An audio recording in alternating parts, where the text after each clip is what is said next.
And now, probing the facts with Hank and Keith. Keith and Hank. My name's Keith. And my name's Hank. One of the biggest mysteries is what goes on inside the mind of a serial killer. I reckon a serial killer thinks about killing people. You know, I think about killing people sometimes. I think about killing people too, Hank, but I don't act on it. Never say never.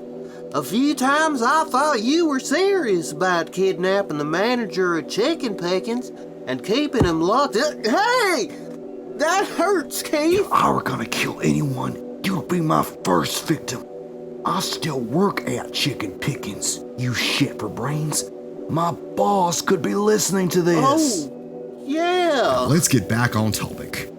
On today's episode, we're gonna talk about the slaughter of a young woman named Lacey Summers. She was so pretty. What a waste. The killer also had sex with her corpse. Makes you think, if the killer only had a doll. If the killer only had a doll? Just what are you getting at now, Hank? If all the killer wanted was a lifeless lady, he could have had himself a fully equipped sex doll. Aren't those expensive? Sure, but you can save money by making your own sex doll. You see, all you need to do is head on down to Deuce Hardware, buy yourself an 8-inch rubber gasket with the extended coupling clamp, gasket adhesive, quarter gallon of tepid water. Also, make sure you get a sharp Bowie knife. And don't skimp on the silicone base. Hank! I don't think we have enough time for you to divulge on your weird fetishes. Back to our main story. Hank and I were lucky enough to get an interview with Jeffrey Bundy, the man convicted of murdering Lacey Summers. This next clip is a conversation we had with Jeffrey when we visited him in the state penitentiary.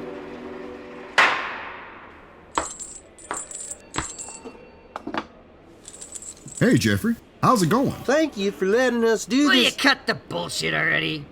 I know you're just a couple of press hounds. Press hounds? I don't think that's a real dog breed. And why are you calling us hounds anyhow? You're members of the press. No, you got us mixed up, Jeffrey. Hank and I hate the press with a passion. Oh, yeah. The press is just a part of the government. The press has covered up all kinds of conspiracies. You're just telling me what I want to hear. You want to hear what we really think of you? Be my guest. We think you're a sick fuck. There. I said the F word, Keith. Can we edit that part out? Mama might be listening. Stop talking, you idiot. Well. You two have both shown your true colors. You want to project this image of me as a monster so you can sell more newspapers. Like we said, we're not from any newspaper, or any credible source for that matter. Keith and I got our very own podcast called Probing the Facts. Probing the facts? You want the facts, not some grandiose tales of sin and debauchery? We like how the debauchery part sounds, but no, we want to learn about what makes your brain tick. You want to know what I'm thinking right now? Yeah. What you thinking? I'm thinking about whether I should eat this candy bar. Why? Worried about the calories? No! I don't want to spoil my appetite. I'm having a Beatles burrito for dinner. What we really want to know is, why did you have sexual relations with a corpse? Hank! I was just trying to be throwing him a I mean fastball. curveball? If you're referring to Lacey Summers' corpse, my answer is N.A. I didn't do it. Oh, As I told the parole board, why would I have sex with the corpse of a woman who happens to be my type? I wouldn't kill the woman I've been following to and from work for the better part of a decade just because she rejected me. Come on! Of course I'm innocent. I don't believe you for 1 second. If you were innocent, you'd be a free man. I am a free man. It's you and everyone else on the outside who isn't free. Huh? At least I know I live in a prison. Just what the hell are you talking about? I'm talking about you, Mr. Keith.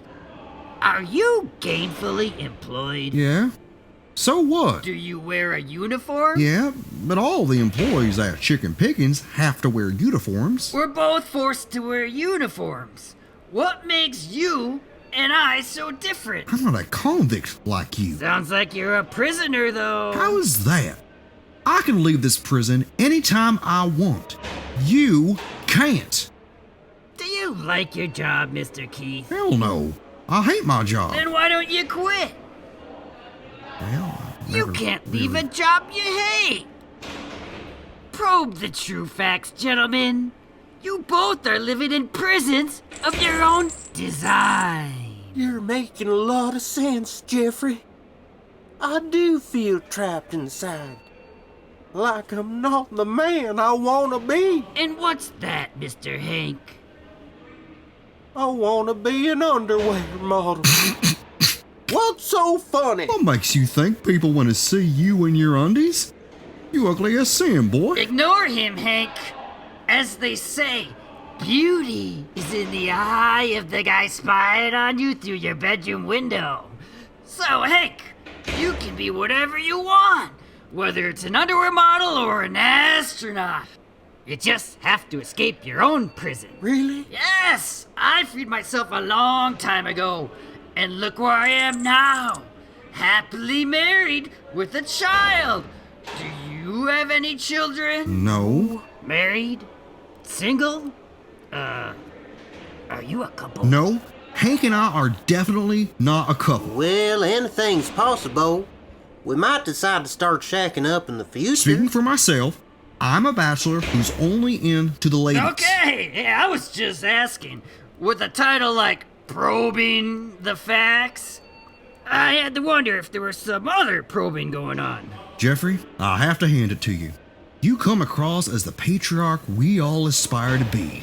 Wife and kid? I wish I had my own baby. It looks like my compatriot and I could learn a few tricks from you. I could be your teacher, but I'm gonna need you to do one favor. There's always a catch. Okay, we'll suck your dick. What? Speak for yourself! No! I need you to start a church. We hate church. We'd rather just suck your dick. We?